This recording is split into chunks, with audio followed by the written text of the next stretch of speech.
Assalamualaikum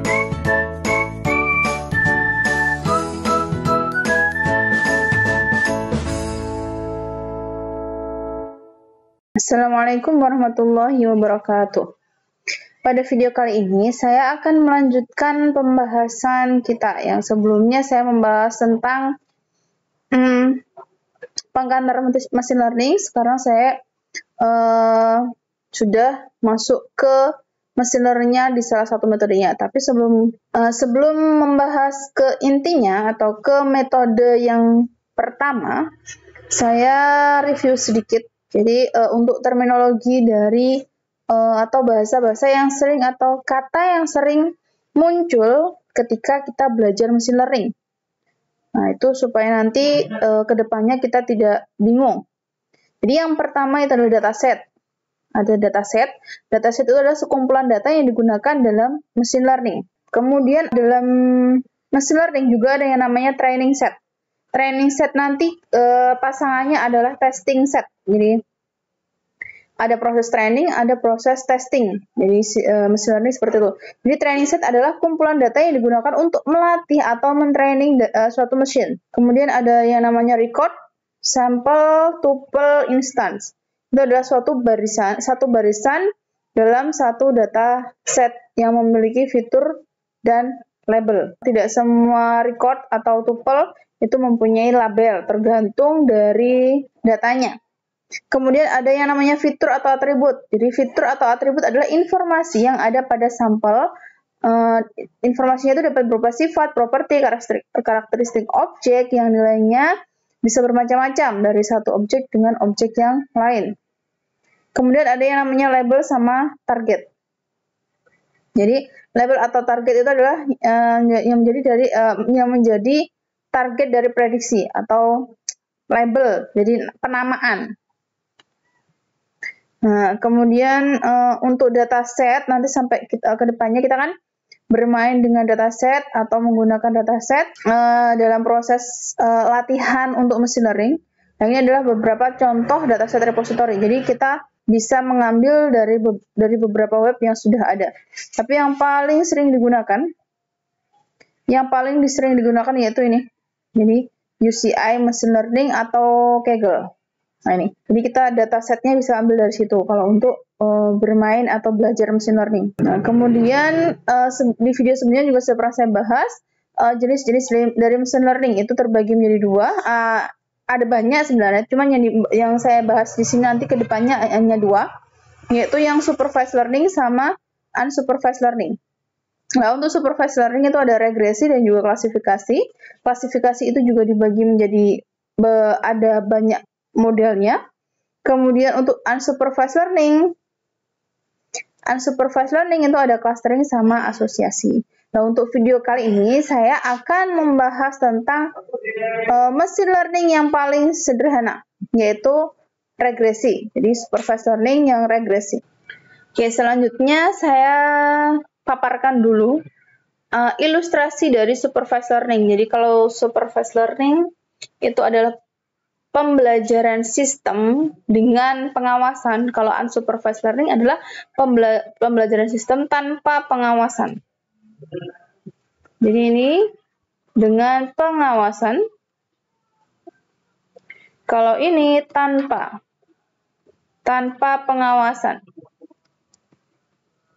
Pengawasan yang bagaimana yang dimaksud? Oke, kita di sini. Jadi supervised learning itu kan tadi dikatakan bahwa pembelajaran dengan pengawasan. Pengawasan itu adalah maksudnya adalah label, artinya datanya sudah dilabeli. Itu yang namanya dengan pengawasan, artinya diawasi oleh labelnya. Jadi misalkan data A ini dilabeli dengan kelas 1, data B dilabeli dengan kelas 2. Label itu yang bagaimana sih? Nah, saya tunjukkan contoh dari data yang ada labelnya. Nah, ini misalkan ini adalah data iris. Data iris ini data yang saya ambil dari UCI Machine Learning. Tadi yang saya beritahukan dataset repositorinya. Nah, ini ada dipisahkan oleh tanda koma. Jadi atributnya ada 1, 2, 3, 4. Ada 4 atribut. Ya kan, seperti yang saya sebutkan di sebelumnya, ada petal sama sepal. Petal length, petal width, sama sepal length, sepal width. Nah, itu kemudian kalau misalkan nilai atributnya, 4 atributnya itu sekian, maka dia dilabeli sebagai iris sentosa.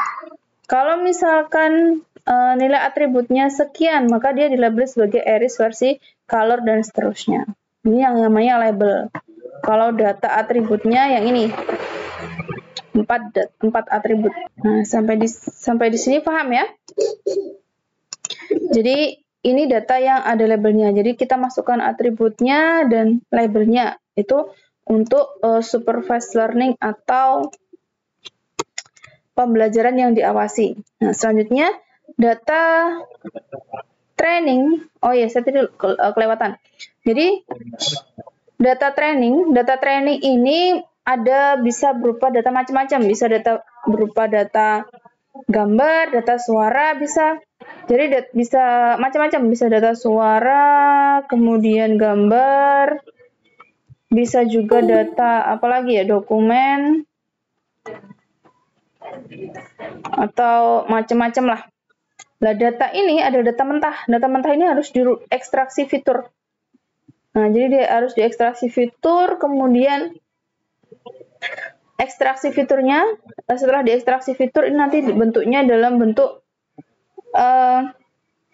vektor atau matriks. Nah, baru bisa diolah ke algoritma machine learning-nya. Jadi ini datanya sudah data berupa matriks, kemudian labelnya juga numerik, itu harus dimasukkan ke dalam algoritma machine learning. Setelah atribut dan juga labelnya dimasukkan ke algoritma machine learning, maka nanti akan didapatkan suatu model. Model ini bisa berupa macam-macam, bisa model matematis, bisa model macam-macam. Nah, ini model ini nanti yang akan menjadi apa istilahnya?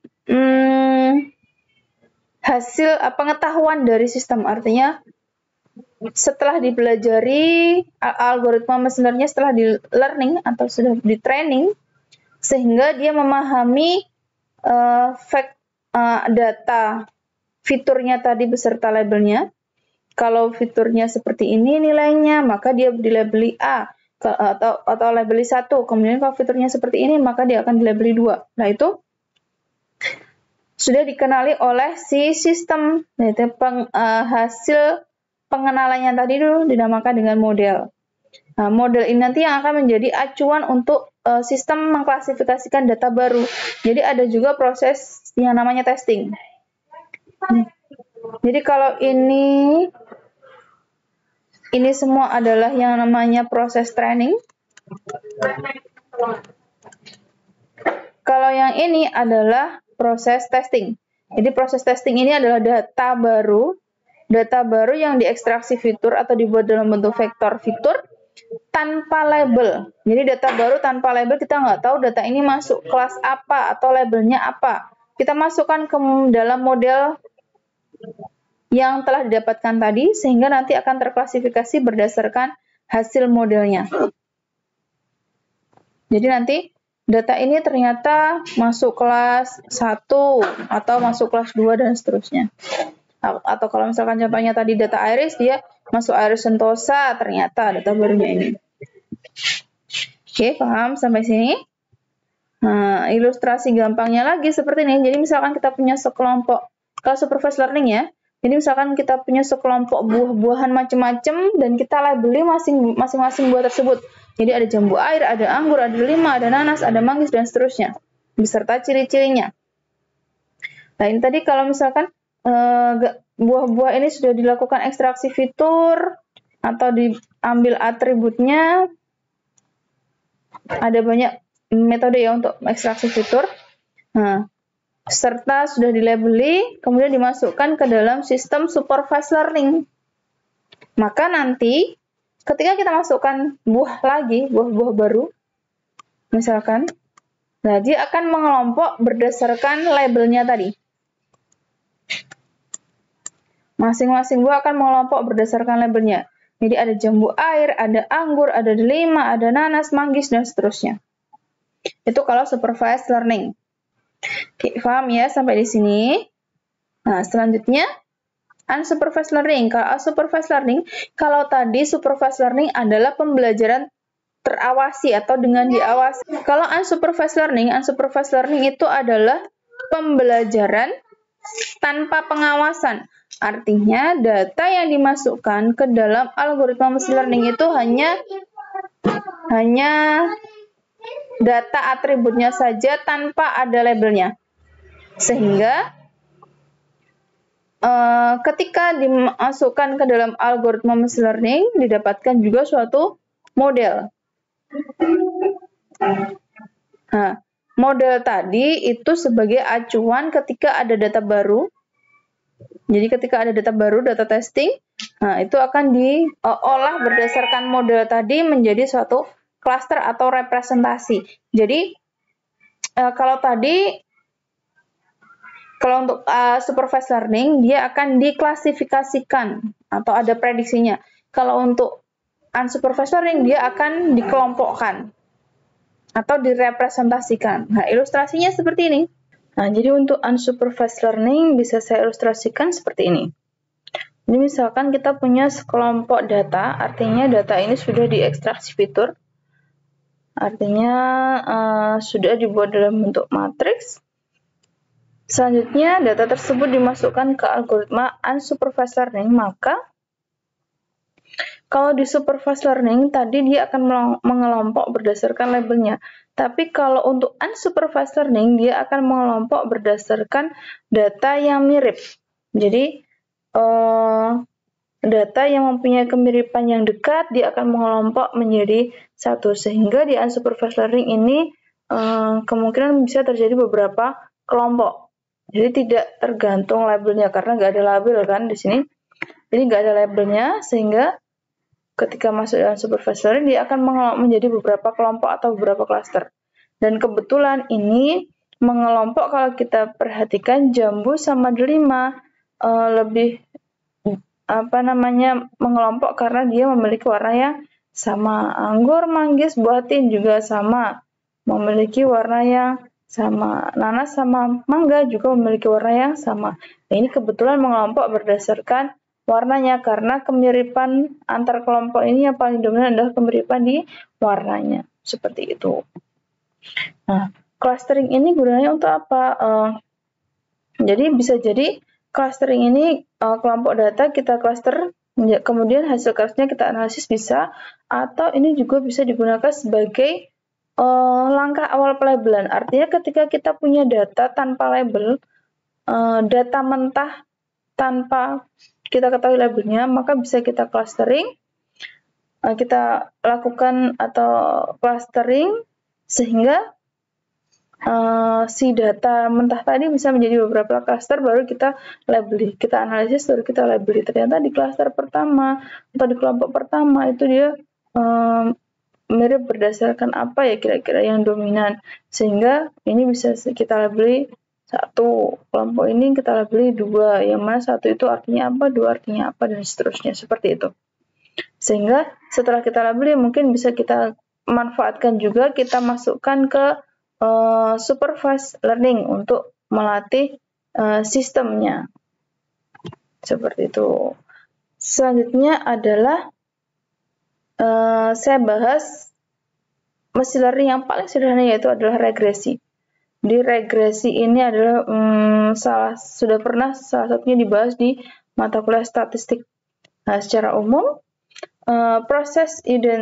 regresi adalah proses identifikasi relasi dan pengaruhnya pada nilai-nilai objek. Regresi itu berusaha untuk menemukan suatu fungsi yang memodelkan data dengan meminimalkan galat antara nilai prediksi atau peramalan dengan nilai yang sebenarnya. Nah, regresi ini juga dipandang sebagai alat ukur untuk mengetahui adanya korelasi antar variabel di suatu data atau antar atribut biasanya. Kemudian analisis regresi itu dapat menentukan tingkat perubahan suatu variabel terhadap variabel lain. Jadi seberapa tingkat perubahannya antar variabel. Nah, regresi ini umumnya digunakan untuk prediksi atau peramalan. Kemudian prediksi itu digunakan untuk memperkirakan nilai-nilai data bertipe apa saja dan kapan saja. Jadi untuk meramalkan. Nah, peramalan digunakan untuk memperkirakan nilai-nilai data time series di masa depan. Yang namanya peramalan kan masa yang akan datang. Nah, bentuk umum persamaan regresi itu bisa kita lihat seperti ini. Jadi ada ini yang saya bahas untuk regresi itu sudah ada banyak sekali, tapi yang kita bahas di sini nanti hanya regresi linear yang sederhana. Jadi simple regresi linear. Nah, bentuk umum persamaannya adalah Y sama dengan A plus BX, yang mana Y-nya ini adalah variabel akibat, kemudian X-nya adalah variabel prediktor atau variabel penyebab. Nah, A sama B, A ini adalah konstanta, kemudian B ini adalah koefisien regresinya atau kemiripannya. Nah, yang mana untuk A dan B itu dirumuskan dengan seperti ini. Jadi A, ini B. Yang mana N-nya ini, N-nya ini adalah jumlah datanya. Jadi ada banyak datanya berapa. Nah, selanjutnya langkah-langkah analisis dari uji regresi linear sederhana. Jadi untuk regresi linear sederhana, langkah-langkah analisis dan uji regresinya adalah yang pertama, kita tentukan tujuan dari analisis regresi linear sederhana. Jadi tujuannya untuk analisisnya untuk apa? Kemudian yang kedua, kita identifikasi variabel prediktor dan juga respon. Kita cari variabel X sama Y-nya itu apa saja kita misalkan. Kemudian yang ketiga, kita melakukan pengumpulan data dalam bentuk tabel. Ini penting. Kemudian menghitung nilai X pangkat 2, kemudian Y pangkat 2 sama XY. Selanjutnya menghitung nilai A sama nilai B, baru kita buat model persamaan garis regresinya. Kalau sudah dibuat persamaan, otomatis kita dapat melakukan prediksi terhadap variabel prediktor ataupun respon sesuai masukannya. Baru setelah itu kita lakukan uji korelasi antar variabel, seberapa pengaruh antar variabel tadi.